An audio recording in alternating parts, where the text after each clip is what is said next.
were printed on tags attached to them, but the prints made them out now. Those ones there are members of the giant fern before us. Of course, in this semi-tropical climate, some of the rarest plants, such as the Venus flytrap. You know, that is doctrine of Venus flytrap. An insectivorous plant? Yes, it feeds on insects. It has to be kept under glass from early fall to late spring, and when it went under glass, my son Sebastian had to provide it with fruit flies grown in at a great expense from a Florida laboratory that used fruit flies for experiments in genetics. I can't do that, doctor. I just can't do it. It's not the expense, but the effort. Yes. So, goodbye, Venus flytrap. Thank you so much for this. I don't know why, but I already feel like I'm leaning on your shoulder, Dr. Sukrowitz. It's a Polish word that means sugar, so let's make it easy and call me Dr. Sugar. Well, now, Dr. Sugar, you see Sebastian's garden. It's like a well-groomed jungle. That's how it meant it to be. Everything was planned out and designed in Sebastian's life and his work. What was his work, Miss Venable? You know, as many times as I've had to answer that question, it still shocks me a little, Doctor, to realize that Sebastian Venable, the poet, is still unknown outside of a small coterie of friends, including his mother. Oh. You see, strictly speaking, his life was his work, Doctor. What was his work? Well, you don't understand yet, but before I'm through, you will. Sebastian was a poet. That's what I meant when I said his life was his work, because the life of a poet is the work of a poet, and vice versa. The work of a poet is the life of a poet. I mean, you can't separate them. I mean, for instance, a salesman's work is one thing, and his life is another, or can be. The same thing is true for a doctor, lawyer, merchant, thief, but a poet's life is his work in a special sense, because I've already talked to myself breakfast and sleep. Did your doctor okay this thing? What thing? You meeting the girl you think is responsible for your son's death. I waited months to face her. Because I couldn't get to St. Mary's to face her, I had her right here to my house. I won't collapse, she'll collapse. I mean, her lies will collapse, not my truth, not the truth. Forward march, Dr. Sugar. We've made it. I didn't know I was so weak on my pins. Sit down, Doctor. I'm not afraid of using every last inch and ounce of my little leftover life. I'm doing just what I'm doing. I'm devoting all that's left of my life, Doctor, to the defense of a dead poet's reputation. Sebastian had no public name as a poet. He didn't want one. He abhorred false values that come from being publicly known, from fame, from personal exploitation. He say to me, Violet, mother, you're gonna outlive me. Why would he say that? Poets are always clairvoyant. And he had rheumatic fever when he was 15 and it affected a heart valve. And he couldn't stay out of water and off horses and so forth. Violet, mother, you're gonna live longer than me. And then when I'm gone, it will be yours in your hands to do whatever you please with. Meaning, of course, his future recognition that he gave once after he was gone and it couldn't disturb him anymore. Well, here it is, Doctor. Here is my son's life going on. Poem of Summer. In the date of the summer. Here, one a year, which he printed himself as artillery in the French Quarter, so nobody but he could see it. You wrote one poem a year? One for every summer we traveled together, yes. The other 9 months were only really a preparation. 9 months. Length of a pregnancy, yes. The poem was hard to deliver. Even with me, Doctor. Without me, impossible. He wrote no poem last summer. He died last summer. Without me, he died last summer. That was his last summer's poem. One long ago summer, why am I thinking of this? My son Sebastian said, Mother, listen to this.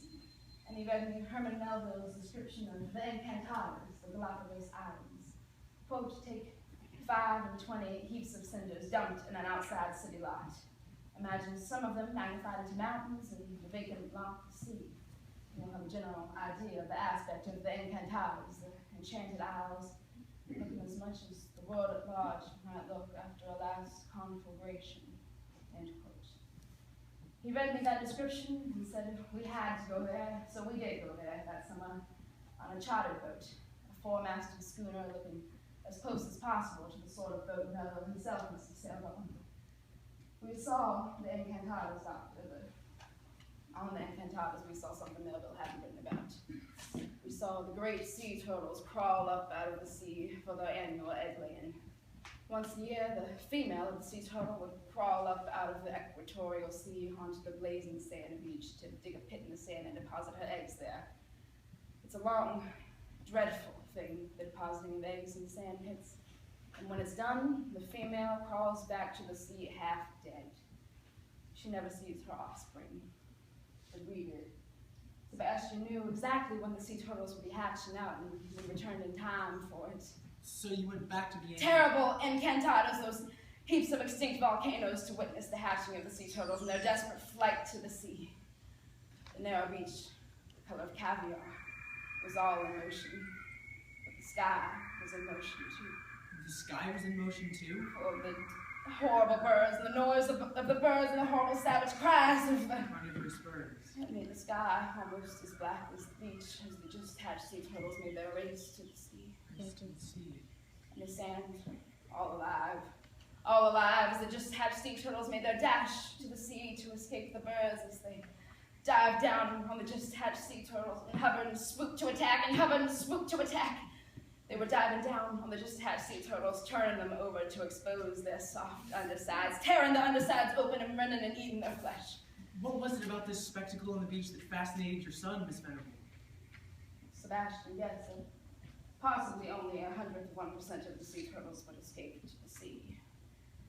My son was looking for, let's just say he was interested in sea turtles. Wait, you started to say he was looking for something. All right, well, I started to say my son was looking for God, but then I stopped myself, because if I said he was looking for God, you'd say to yourself, oh, a pretentious young crackpot, which Sebastian was not. All poets look for God, or good poets do. And they have to look harder for him than priests do with their scriptures and churches. He spent that whole blazing equatorial day in the crow's nest of the schooner, watching that thing on the beach till it was too dark to see it. And when it was done, he came back down the rigging and he said, well, now I've seen him, and he meant God. I see. For several days after that, he had a fever. He was delirious with it. I took over control of the ship and sailed us north by east into cooler waters. Next, China, India, and the Himalaya. What? Oh, elixir of, ha! Isn't the kind of the drugstore to keep me alive? Where was I? The Himalayas. Oh, yes, that long ago summer. In the Himalayas, he almost entered a Buddhist monastery. He went so far as to shave his head and just rice out of a wooden bowl on a grass mat. He promised those sly Buddhist monks that he would give up himself and his world and all his worldly possessions to the mendicant order. Well, I cabled his father. For God's sakes, free Sebastian's accounts. I got back this cable from my late husband's lawyer. Mr. Venable, critically ill. Stop. Wants you. Stop. Needs you. Stop. Immediate return advised most strongly to stop. Did you go back to be with your husband, Miss Venable? I made the hardest decision of my life. I stayed with my son that summer. I got him through that ordeal too. In less than a month, he was up off the filthy grass mat and thrown away the rice bowl and checked us into the Ritz in Paris. From then on, we lived in a world of light and shadow. Shadow is almost as luminous as the light. Do you want to sit down, Miss Venable? Yes, I do, before I fall over. Are your hind legs still on you? My what? My hind legs? Yes. Well, then you're not a donkey. You're certainly not a donkey, because I've been talking the hind legs off a donkey and many donkeys, but I had to make it clear to you that the world lost a great deal too when I lost my son that summer. You would have been charmed by my son. He would have liked you. Sebastian was not a family snob or a money snob, but he was a snob, all right. He was a snob about personal charm in people. He always insisted upon having a small group of young, beautiful people around him always, wherever he was, in New Orleans, and New York, and Paris. He'd always have a little entourage of the beautiful, and the talented, and the young doctor. Your son was young. Both of us were young and stayed young, doctor. Can I see a picture of him? I'm glad you asked to see one. I'm going to show you not one photo of my son, but two. Here is a photograph of my son Sebastian in a Renaissance page boy costume and a mask on Ken. Here's another photo of my son Sebastian taken 20 years later in the same costume at a masked ball in Venice. Now, doctor, which photograph is older? This one looks older. The photograph appears older, but not the subject, doctor. It takes character to refuse to grow old, successfully to refuse to. It takes discipline, abstention, one cocktail before dinner, not 2, 4, 6, a single lean chop over a lime juice salad at a restaurant famed for rich dishes. Mrs. Venable, Miss Holly's mother and brother are... Au revoir! Gotta dear, we're here. Wait upstairs for me in my upstairs living room. Get them upstairs. I don't want them near the window during this talk. Let's move away from the window.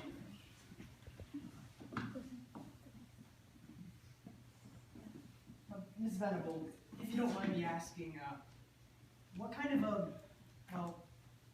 private life did your son have? That's a question I wanted you to ask me, Doctor. Why? Now, I haven't heard the girl's story except indirectly in a watered-down version being too ill to hear it directly, but I have gathered enough information to know it's a hideous attack on my son's moral character, of which, being dead, he can't defend himself from. I have to be the defender. Now listen to me, Doctor. Before you hear whatever you're going to hear from that girl when she gets here, I want you to know my son Sebastian was chaste. Not C-H-A-S-E-D. He was chaste in that sense of the word, too. We'd be very fleet-footed to keep ahead of pursuers, every kind of pursuer with his good looks and charm. I mean, he was C-H-A-S-T-E, chaste. I understood what you meant. And you believe me, don't you? Well, how old was your son, Miss Venable? 40, maybe. You didn't really count birthdays. And he lived a celibate life. As strictly as if he vowed to. Now, I know this sounds like vanity, Doctor, but really I was the only one in Sebastian's life who was able to satisfy the demands he made of people. Most people he would cast to the side because Their attitude towards him wasn't as pure. My son Sebastian demanded. We were a famous couple. People didn't speak of Sebastian and his mother or Mrs. Venable and her son. They said, Sebastian and Violet. Violet and Sebastian are at the Ritz in Paris. They've rented a house in the Ritz for the season. And every time we appeared, at every appearance, attention was centered on us. Everyone else eclipsed. Vanity, oh no, you can't call it that, Doctor. I didn't. It wasn't for neither grandeur, it was grandeur. I see. An attitude towards life that's hardly been known since the great Renaissance princes were crowded out of their palaces by successful shopkeepers. I see. Most people's lives, what are they but trails of debris? Each day, more debris, long, long trails of debris with nothing to clean it up but finally death. Sebastian and I constructed our days. We sculpted our days. We left behind us a legacy like a gallery of sculptures. But last summer, I can't forgive him for it. Even now, he's paid for it with his life. He let in this vandal, this girl that you're going to meet her this afternoon. Yes, he let in this girl with her tongue for a hatchet, and she went about smashing our legends. What do you think is her reason, Miss Venable? Lunatics don't have reason. What do you think is her motive? Oh, what a question. Put the food in her mouth, the clothes on her back. People that like you for it, or even forgive you for it, are hen's teeth, Doctor. The role of the benefactor is worse than thankless. It's the role of a victim, Doctor. Yes, a sacrificial victim. They want your blood, Doctor. They want your blood on the altar steps of their outrageous egos. I mean, she resented... Loathed. They couldn't shut her up at St. Mary's. I thought she'd been there for months. I mean, she was still there. She babbles. Even in Cabarets de Lobo, the Pelican Parish, babbled. Even on the Berengaria, bringing her back to the States, she broke out of the stateroom and babbled some of her story before they could whisk her off in a plane. And then when they were taking her back in the ambulance to St. Mary's, she babbled some more of her story. This is a ridicule, Doctor. Catch all, carry all that for the elderly woman I turned into when someone opened it for you, will me, my hands upstairs. Fish out a cigarette holder. I don't have any matches. There's a table ladder on the table.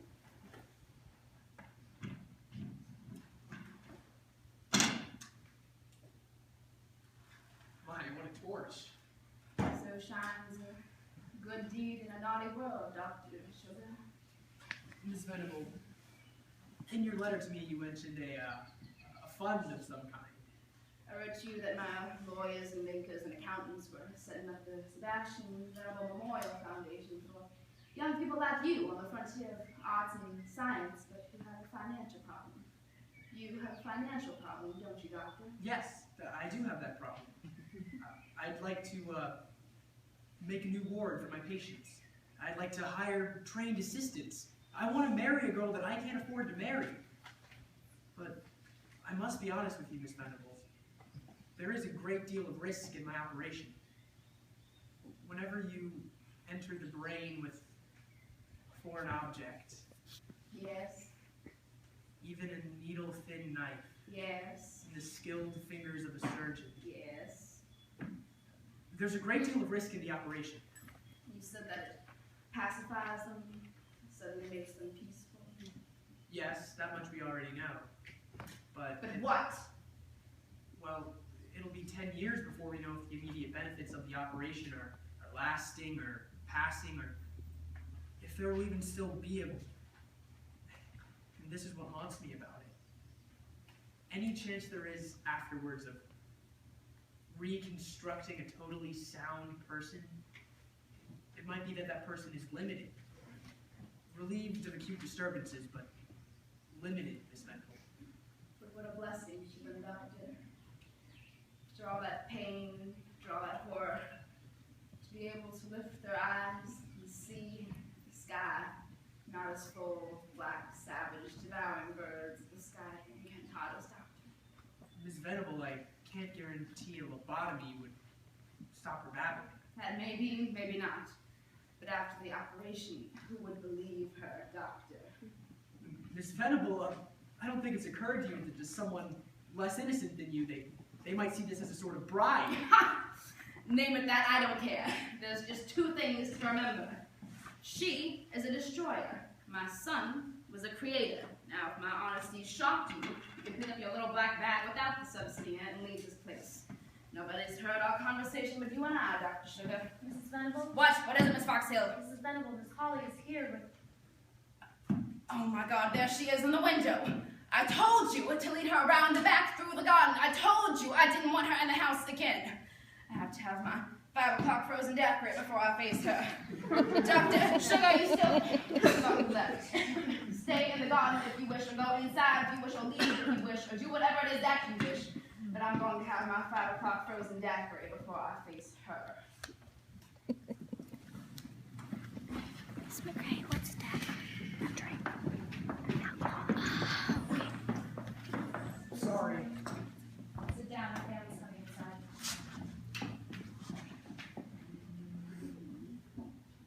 What did you take out of that box on the table? It's just a cigarette. Put it back in the box. It's too late. It's already lighted. Give it here. Please let me smoke, sister. Give it here. Please, Sister Felicity. No, you're not allowed to smoke at St. Mary's. We're not at St. Mary's. This is an afternoon hour. You're still under my charge. I can't permit you to smoke because the last time you smoked, you dropped a lighted cigarette on your dress and started a fire. Oh, I did not start a fire. I just burned a hole through my skirt because I was half unconscious under medication. Catherine, give it here. Don't be such a bully. Disobedience has to be paid for later. All right, I'll pay for it later. Give me that cigarette or I'll write a report that'll put you right back on that violent warning. I'm not being violent, sister! Give me the cigarette! I'm holding my hand out! I didn't take it! Take it! You burned me with it! I'm sorry, I didn't mean to. You deliberately burned me. You said to give it to you, and so I gave it to you. You stuck the lighted cigarette in my hand. I'm sick of